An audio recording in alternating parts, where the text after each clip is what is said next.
This is a black silky chicken. Yes, it doesn't look like your normal white chicken because it's not. This breed is literally called Silkie. It's a Chinese breed of chicken that is fluffy white with black skin and bones, sometimes with a bluish tint. This breed is also smaller than a normal chicken and often quite skinny. It's commonly used in Chinese soups, especially warming, herbal, or double-boiled soups. In multiple studies sourced on the blog, black silky chicken is high in antioxidants, which may contribute to its anti-fatigue and immune-boosting effects. Definitely more than your typical normal white chicken. It is used in TCM to nourish blood, improve circulation, and aid in postpartum recovery due to its high iron and melanin content. Today, I'm using the special chicken for my daughter in a healing herbal Chinese soup.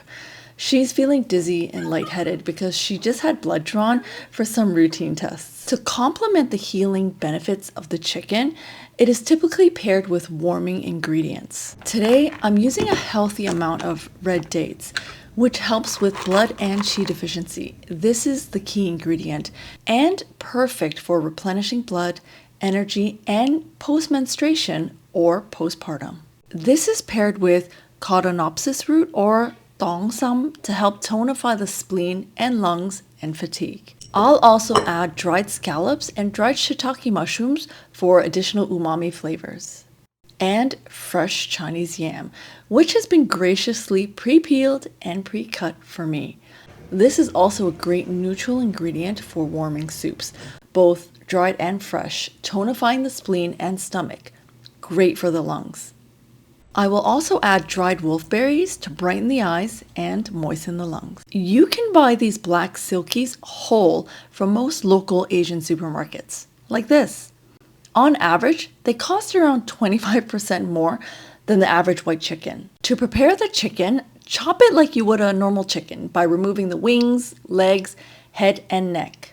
I'll also separate it in half for easier boiling, but cut it any way you'd like.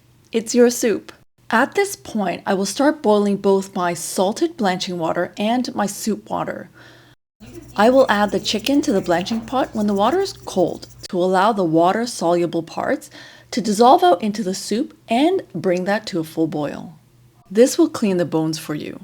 Turn off the heat once that's come to a full boil. My soup pot of choice is typically the thermal pot because it's energy efficient and saves me time because I don't need to watch over it. As well, chicken herbal soups are long boils or double boiled soups, giving it more time to extract all the flavors and goodness of the herbs into the beautiful, rich broth. I will use 4 liters of water for my soups because I actually do reserve leftovers to freeze in soup packs or give them away. And my family loves soup, so we're drinking it throughout the day, starting as early as lunch and into dinner. Once the soup water boils, I'll add in the blanched chicken from the other pot and drop in the Chinese yam. I keep them in longer pieces so that they're just easier to fish out later. And then I'll add in the rest of my dried ingredients. Depending on how I'm feeling, sometimes I do pre-soak the mushrooms and cut off the ends, but this is really personal choice. Cover your soup and let that boil on medium-high for at least 30 minutes. This is enough time to allow some of the ingredients to break down and have enough heat in the pot for the thermal pot to keep it cooking when you transfer it in.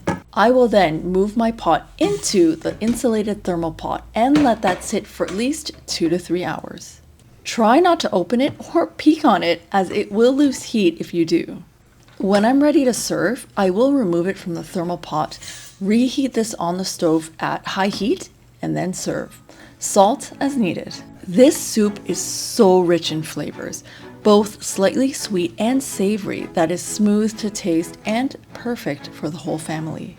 The chicken is perfect to eat as part of a meal or on its own. The meat is falling off the bones, and I find it's tastier, softer, and more flavorful than traditional chicken. I love dipping it in a little bit of soy sauce or serving it on rice. You can watch my other videos on how to pack leftover soup in soup bags for reheating later. It really is the perfect setup at home, so that you can have homemade Chinese soups anytime and no wastage. Happy soup making, and I'll see you next time.